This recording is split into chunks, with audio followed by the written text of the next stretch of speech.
January 5th, 1477. Snow covers the frozen fields outside the city of Nancy. The wind cuts like a blade. Thousands of soldiers stand ready for battle. At their head stands one of the most ambitious rulers in Europe, a man known in English as Charles the Bold. But in France, he was known by another name, Charles le Téméraire, meaning Charles the Rash. A brilliant ruler, a fearless warrior, but also a man driven by ambition so great it would ultimately lead him to destruction. On this bitter winter day, his dream of building a powerful kingdom would end forever, and with it, one of the most formidable dynasties in medieval Europe. Charles was a complex man. He was intelligent, highly educated, and deeply thoughtful.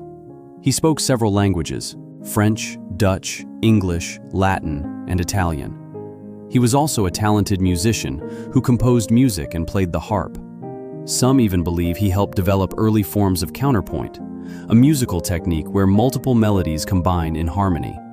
But beneath his cultured exterior burned an intense ambition. His contemporary Lorenzo de' Medici, also known as Lorenzo the Magnificent, described Charles as having un animo inquieto, Italian for a troubled spirit. Charles was determined to expand his power and create a kingdom that would rival the greatest empires of Europe. Charles belonged to a powerful dynasty that ruled the rich region of Burgundy. For generations, his family had expanded their influence through strategy, diplomacy, and warfare. His great-grandfather, Philip the Bold, had made Burgundy nearly independent from France. The duchy grew stronger under rulers such as John the Fearless and Philip the Good. But Charles dreamed even bigger.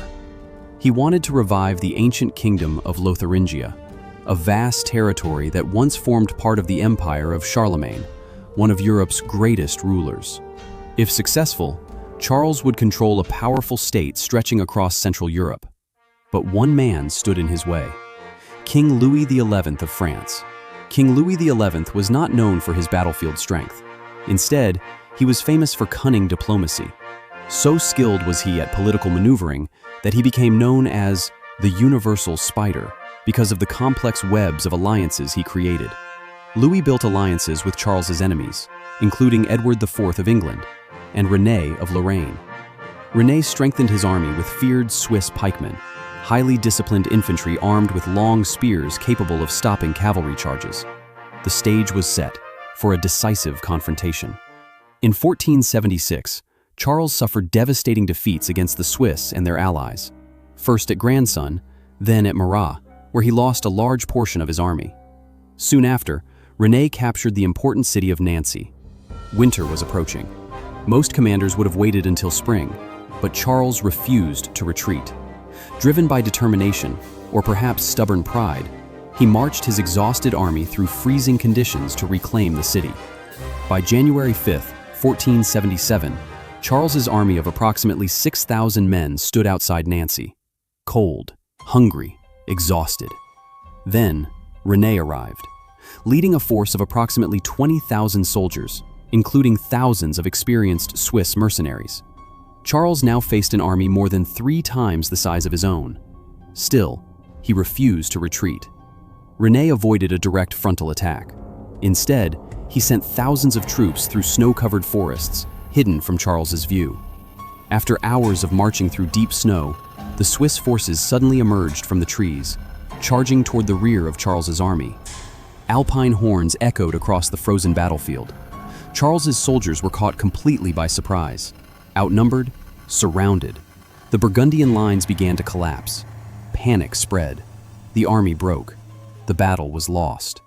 For 2 days, no one knew what had happened to Charles. Then, his body was discovered near a frozen pond outside Nancy. The powerful Duke of Burgundy, once one of Europe's most feared rulers, had fallen in battle.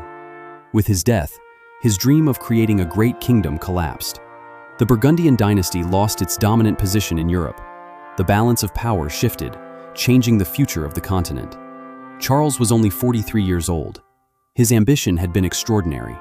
But ambition, without caution, can lead even the greatest leaders to ruin. History remembers Charles as both brilliant and reckless, a ruler of great ability whose determination pushed him beyond the limits of caution. His story reminds us that ambition can inspire greatness, but also bring downfall. The fields of Nancy, silent beneath winter snow, mark the end of one of Europe's boldest dreams. History may forget victories, but it never forgets those who dared to gamble everything.